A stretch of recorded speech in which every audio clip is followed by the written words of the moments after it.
안녕하세요, 여러분. 제 이야기를 들어주시겠어요? 저는 은영이라고 합니다. 70을 바라보는 나이가 되었지만 제 마음속에는 아직도 가시지 않은 상처들이 있습니다. 오늘은 그 이야기를 여러분과 나누고자 해요. 아마 여러분 중에서도 비슷한 경험을 하신 분들이 있을지도 모르겠네요. 저는 한 남자의 아내였고 두 아이의 어머니로 평생을 살아왔습니다. 남편은 일찍 세상을 떠났지만 저는 남겨진 아이들과 손주들을 위해 묵묵히 살아왔죠. 그런데 남편이 떠난 후 제 삶은 예전과는 많이 달라졌어요. 그 변화는 제 며느리 지수 때문이었죠. 처음에는 모든 것이 행복했습니다. 아들 성우와 며느리 지수, 그리고 귀여운 손주들까지 함께 사는 것이 참 좋았어요. 우리 집은 언제나 아이들의 웃음소리로 가득했고 그 웃음 속에서 저는 남편의 빈자리를 채울 수 있었습니다. 아이들이 학교에서 돌아오면 제가 과자를 내주고 함께 TV를 보며 웃고 떠들었죠. 그 작은 일상이 저에게는 큰 위안이었습니다. 하지만 시간이 흐르면서 작은 균열들이 생기기 시작했는데요. 어느 날 지수가 조심스럽게 저에게 말을 걸었습니다. 어머님, 아이들에게 과자는 조금만 주세요. 요즘 아이들 건강에 신경을 많이 써야 해서요. 너무 자주 먹으면 안 좋대요. 그 말에 저는 순간적으로 조금 당황했습니다. 그저 아이들이 좋아하는 것을 주고 싶었을 뿐인데 마치 제가 뭔가 잘못한 것처럼 느껴졌거든요. 아이들이 과자를 먹으며 행복하게 웃는 모습을 보며 저도 즐거웠는데 그 작은 기쁨마저 부정당하는 듯한 기분이 들었습니다. 내가 잘못하고 있는 걸까? 하는 생각이 문득 머리를 스쳤지만 지수의 진지한 표정을 보며 반박할 수가 없었습니다. 저도 모르게 마음 한구석이 쓸쓸해졌죠. 하지만 그저 웃으며 넘기려 했습니다. 그러나 그런 사소한 일들이 그 후로도 점점 더 쌓여갔습니다. 어느 날은 아이들이 공부할 시간에 거실에서 TV를 보고 있었는데 지수가 다가와서 또다시 저에게 요청을 했습니다. 어머님, 제발 아이들 공부할 때는 TV를 좀 꺼주세요. 집중이 안 돼요. 그 말에 저는 잠깐 멈칫했어요. TV를 보며 손주들과 즐거운 시간을 보내는 것이 제 하루의 소소한 행복이었는데 그마저도 방해가 되는 걸까요? 그래, 그럴 수도 있지 하고 생각하면서도 왠지 모르게 가슴 한편이 무거워졌습니다. 사실 그때도 웃으며 넘기려 했지만 지수의 말투와 표정 속에서 묘한 거리감이 느껴졌습니다. 저는 조심스럽게 리모컨을 내려놓았지만 그 순간마저도 어딘가 어색하고 불편한 기운이 감돌았습니다. 내가 정말 이 집에서 이렇게까지 조심해야 하는 사람인가? 저도 모르게 이런 생각이 들었죠. 시간이 지나면서 이런 일이 반복되다 보니 지수와의 관계는 점점 더 멀어지고 어색해졌습니다. 한때는 가족이었지만 이제는 마치 서로의 의도를 가늠하려는 두 사람처럼 느껴졌습니다. 아이들이 과자를 먹는 모습도 TV를 보며 웃던 순간들도 모두 무언가 잘못된 것처럼 느껴졌습니다. 왜 이렇게까지 되어버린 걸까요? 저는 그 답을 찾을 수 없었고 그럴수록 마음은 점점 더 무거워져 갔습니다. 이런 작은 요청들이 쌓일 때마다 저도 모르게 지수의 눈치를 보게 되었습니다. 다음엔 또 어떤 이유로 내 행동이 잘못됐다고 할까? 하는 불안감이 생기기 시작했어요. 그리고 그런 불안감은 제 마음에 작은 균열을 만들어 내기 시작했습니다. 그렇게 작은 일들이 반복되면서 저는 지수와의 관계가 점점 더 어색해지고 있다는 것을 느끼기 시작했습니다. 매번 대화할 때마다 저도 모르게 지수의 표정을 살피게 되었고 말을 할 때마다 어떻게 받아들일지 걱정스러워졌어요. 예전에는 편안하게 웃으며 이야기하던 사이였는데 이제는 그녀의 반응 하나하나에 민감해지기 시작했죠. 제가 무슨 말을 하더라도 그 말이 괜히 지수의 마음을 상하게 하진 않을까, 혹은 또 다른 오해를 불러일으키진 않을까 싶어서 말 한마디 한마디가 조심스러워졌어요. 어쩌다 지수와 마주칠 때마다 저는 자연스럽게 말을 아끼게 되고 그러다 보니 대화의 빈도도 점점 줄어들었습니다. 가족인데도 불구하고 마치 타인처럼 느껴지는 순간이 늘어났죠. 집안에서 마주칠 때마다 오늘은 무슨 말을 해야 하지? 내가 한 말을 지수가 오해하지 않을까 하는 생각에 신경을 곤두세우게 되었어요. 그럴 때마다 저는 답답한 마음을 감추기 어려웠습니다. 속상한 마음을 친구들에게 털어놓곤 했습니다. 지수가 왜 그렇게 예민한지 모르겠어. 나도 좋은 마음으로 도와주려는 건데 왜 매번 이렇게 문제가 생기는지 정말 모르겠어. 그러면 친구들은 저를 위로하며 이해해 주었지만 또 다른 얘기로 요즘 젊은 사람들은 다 그래. 너도 그냥 그러려니 하고 너무 마음 쓰지 마. 그들의 말이 맞을지도 모른다고 생각했지만 정작 제 마음은 쉽게 놓아지지 않았어요. 이해하고 넘어가려 해도 가슴속 한쪽이 쉽게 가라앉지 않았습니다. 지수와 마주칠 때마다 마음 한구석이 불편해지고 어떻게든 관계를 개선하려는 노력도 점점 지쳐가는 것 같았습니다. 매일 조금씩 무거워지는 그 감정을 감당하기란 쉽지 않았어요. 제겐 그저 가족 간의 평범한 대화와 소통이 그리웠습니다. 그러던 어느 날 정말 큰 사건이 벌어졌습니다. 그날도 평소와 다를 것 없이 하루를 보내고 있었습니다. 지수가 아침 일찍 아이들을 데리고 외출을 했고 저는 혼자 집에 남아 시간을 보내고 있었죠.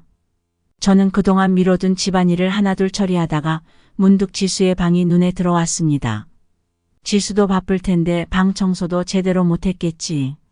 내가 도와주면 좋아하겠지. 그런 생각이 들었어요. 지수가 요즘 많이 힘들어 보였으니 제가 작은 도움이라도 주고 싶었습니다. 그래서 큰 맘을 먹고 지수의 방을 청소하기로 결심했죠. 방 안은 지수의 물건들로 가득했어요. 옷장과 책상 위에는 서류와 책들이 여기저기 흩어져 있었고 바닥에도 장난감이나 생활용품이 어지럽게 널려 있었습니다. 저는 한숨을 내쉬며 어디서부터 손을 대야 할지 고민했어요. 이걸 다 정리하면 지수가 얼마나 고마워할까 하는 생각에 저는 조금씩 물건들을 정리하기 시작했습니다. 책을 한 권 한 권 제자리에 놓고 옷을 접어 서랍에 넣고 바닥을 쓸며 방을 조금씩 깨끗하게 만들고 있었어요. 그때였습니다. 갑자기 현관문이 열리더니 지수가 방에 들어오는 소리가 들렸습니다. 저는 깜짝 놀라 고개를 돌렸고 지수는 저를 보자마자 얼굴이 굳어졌습니다. 어머님, 제 방에 왜 들어오셨어요? 제 사적인 공간인데 왜 허락 없이 들어오신 거예요? 그녀는 소리쳤습니다. 저는 너무 당황해서 어떻게 대답해야 할지 몰랐습니다. 눈앞이 캄캄해지면서 말문이 막혔어요. 지수야, 그냥 내가 요즘 바빠 보이고 방이 좀 지저분해 보여서 내가 좀 정리해 주려고 했단다. 널 도와주고 싶어서 그랬어. 어머님, 그건 제가 알아서 할 일이에요. 아무리 도와주려는 마음이라도 이렇게 허락 없이 들어오시면 저는 불편해요. 저는 지수의 그런 반응을 예상하지 못했습니다. 오히려 고마워할 줄 알았는데 이렇게까지 화를 낼 줄은 몰랐던 거죠. 저는 몸이 굳어버린 듯 아무 말도 하지 못한 채 서 있었습니다. 지수는 방을 둘러보며 한숨을 쉬더니 문을 쾅 닫아버렸습니다. 그 순간 저는 후회를 했습니다. 왜 그랬을까? 내가 정말 큰 실수를 한 걸까? 혼란스러웠습니다. 그날 이후로 우리 사이의 갈등은 훨씬 더 깊어졌습니다. 지수는 저와 눈을 마주치려 하지 않았고 저도 더 이상 지수에게 다가가기 어려워졌습니다. 지수의 마음을 풀어보려 여러 차례 말을 걸어봤지만 그녀는 냉담하게 대꾸할 뿐이었습니다.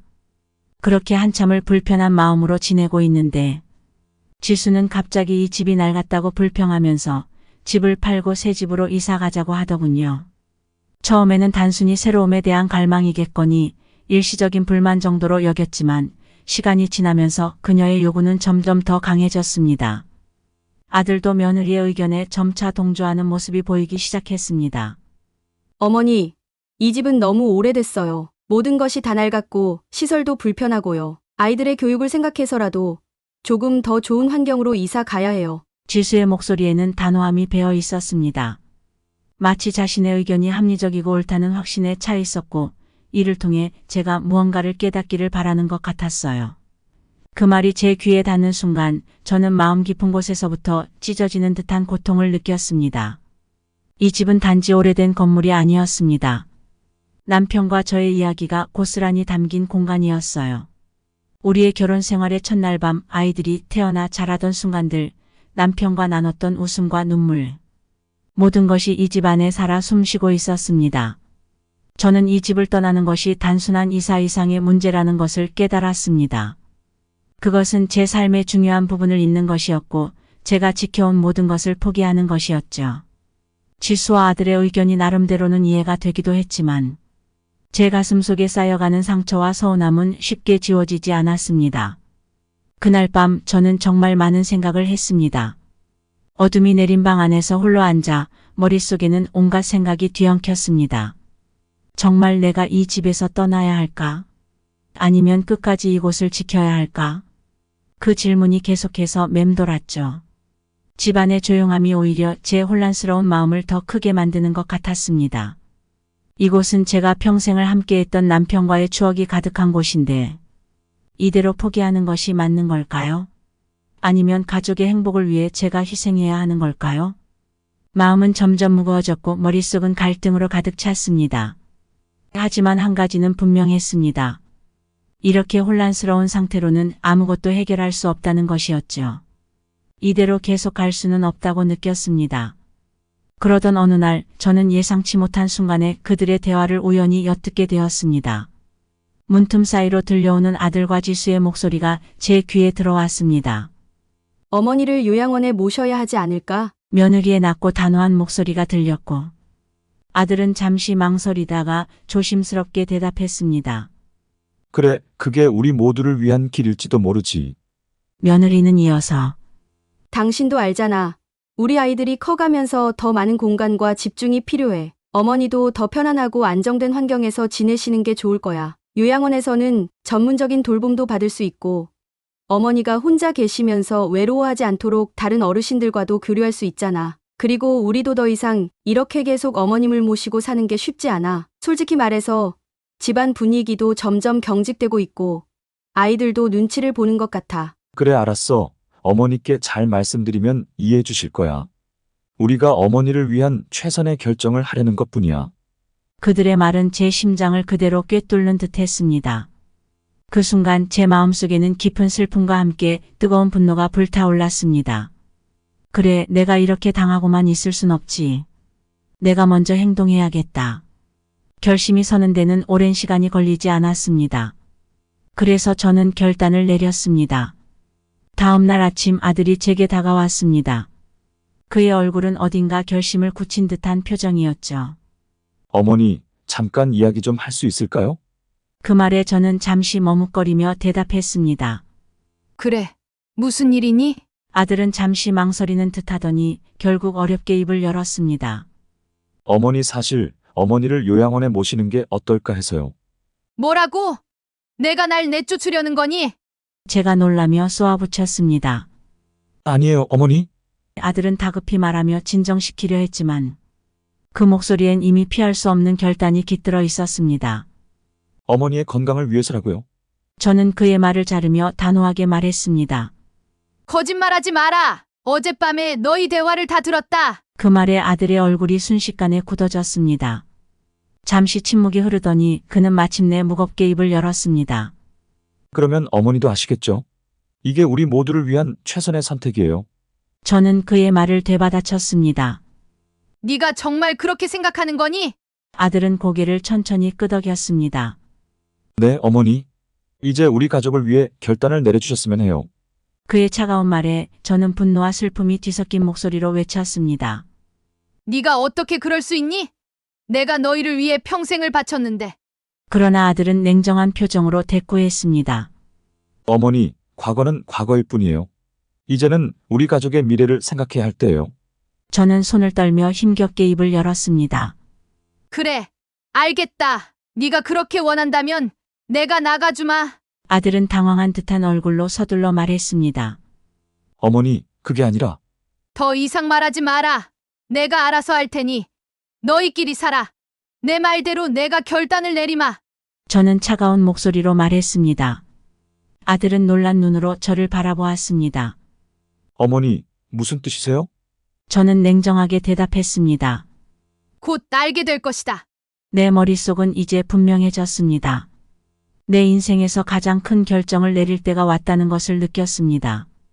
며느리와 아들의 태도가 완전히 달라진 이후 저는 그들의 행동을 더욱 주의 깊게 지켜보기 시작했습니다. 어느 날 아침 부엌에서 우연히 그들의 대화를 엿듣게 되었습니다. 여보, 어머니가 요양원에 가기 싫어하시면 어떡해요? 며느리가 걱정스러운 목소리로 물었습니다. 아들은 낮게 속삭이듯 대답했습니다. 걱정 마. 내가 변호사 친구와 상의해봤어. 어머니를 법적 무능력자로 지정할 수 있대. 저는 그 말을 듣는 순간 충격으로 숨을 쉴 수가 없었습니다. 마치 머릿속이 하얘지고 가슴이 철렁 내려앉는 것 같았어요. 정말 이게 내가 들을 말이란 말인가? 며느리가 흥분한 목소리로 물었습니다. 정말요? 그럼 우리가 이 집을 마음대로 할 수 있는 거예요? 아들은 고개를 끄덕이며 덧붙였습니다. 그래, 어머니를 설득할 시간을 조금만 더 벌면 돼.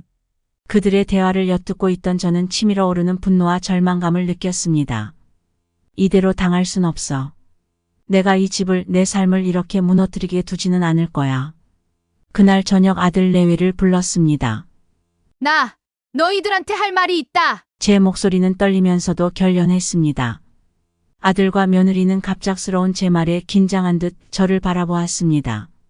방 안에는 무거운 정적이 흘렀고 그들의 눈빛은 불안과 의문으로 가득 찼습니다. 내가 다 알고 있다. 너희가 날 속이고 이 집을 빼앗으려는 걸 말이야. 제가 차갑게 말하자 아들의 얼굴은 순식간에 창백해졌습니다. 그의 눈이 커지고 입술이 살짝 떨렸습니다. 어머니 무슨 말씀이세요? 아들은 당황한 표정으로 겨우 말을 꺼냈습니다. 거짓말 그만해라. 저는 그들을 노려보며 강하게 외쳤습니다. 난 이미 변호사와 상담을 마쳤다. 너희가 날 법정 무능력자로 만들려고 해도 절대 그렇게 되지 않을 거야. 너희가 무슨 생각을 하든 이 집과 나를 그렇게 쉽게 무너뜨릴 순 없을 거다. 그 순간 그들의 눈에는 이제 저를 속일 수 없다는 걸 깨달은 두려움과 당혹스러움이 엿보였습니다. 저는 그들의 표정을 똑바로 바라보며 한치의 망설임도 없이 단호하게 말을 이어갔습니다. 너희가 어떤 계획을 꾸미고 있는지 나는 다 알고 있어. 이제는 너희가 선택할 차례야. 나를 속이려는 걸 멈추고 진심으로 이 문제를 해결할지 아니면 나를 적으로 돌릴지. 방 안의 공기는 한순간에 얼어붙은 것처럼 차가워졌습니다. 이 순간 제가 끝까지 물러서지 않겠다는 결심을 확고히 했음을 두 사람은 깨달은 듯 했습니다. 난 이 집에서 계속 살아야 하니 너희는 새로 갈 곳을 알아보는 게 좋을 거야. 어머니, 우리가 정말 잘못했어요. 한 번만 더 기회를 주세요. 아들이 간곡히 부탁했습니다. 저는 한숨을 쉬며 대답했습니다. 이번 일은 돌이킬 수 없어. 내 신뢰를 저버렸으니까 너희가 내 마음을 배신했으니 이 관계는 예전으로 돌아갈 수 없어. 지수가 울음을 터뜨렸습니다. 어머니, 제발 그러지 마세요. 우리가 잘못했어요. 저는 며느리 말에 아랑곳하지 않았어요. 차라리 잘 됐다. 너희랑 사는 내내 지수 눈치 보랴. 집안일 하랴. 손주들 챙기랴. 정말 나도 힘들었다. 이제는 내 인생 내가 하고 싶은 거 하면서 살 거다. 너희는 너희들끼리 잘 살 거라. 그 뒤로 아들 내외는 전셋집을 알아봐서 나갔고 저는 혼자 남편과 일거운 집에서 지내게 되었습니다. 처음에는 적적하고 외로웠지만 동네 노인복지관에서 운영하는 프로그램에 참여하며 점차 그곳에서 새로운 의미를 찾아가게 되었습니다. 그날 이후로 우리 가족의 관계는 조금씩 회복되기 시작했습니다. 물론 모든 것이 한순간에 해결된 것은 아니었어요. 여전히 서로를 이해하지 못하는 부분도 있었고 가끔은 의견 충돌도 있었습니다. 하지만 우리는 노력했습니다. 서로의 입장을 이해하려 했고 대화를 통해 문제를 해결해 나갔어요. 서로를 존중하고 이해하며 정기적으로 만나 대화하기로 했습니다. 시간이 흘러 1년이 지났습니다. 이제 우리 가족은 예전보다 더 가까워졌어요. 아들과 며느리는 주말마다 저를 찾아왔고 손주들과 함께 시간을 보냈습니다. 인생은 때로 우리가 예상하지 못한 방향으로 흘러가곤 합니다.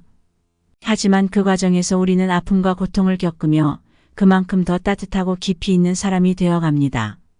만약 지금 힘든 시기를 지나고 있다면 그것이 언젠가는 분명 지나갈 것이고 더 나은 날들이 여러분을 기다리고 있을 겁니다. 어둠 속에서도 작은 빛을 찾으며 앞으로 나아가는 그 순간들이 모여 결국 더 큰 행복으로 다가올 것입니다. 긴 시간 동안 저의 이야기에 귀 기울여 주셔서 정말 감사합니다. 제 이야기가 여러분의 마음에 작은 위로가 되었기를 바랍니다. 그리고 여러분의 삶에도 작은 기쁨과 커다란 행복이 가득하기를 진심으로 기원드리며 언제나 그렇듯 여러분의 격려와 응원이 큰 힘이 됩니다. 구독과 함께 따뜻한 응원 한번 부탁드립니다. 감사합니다.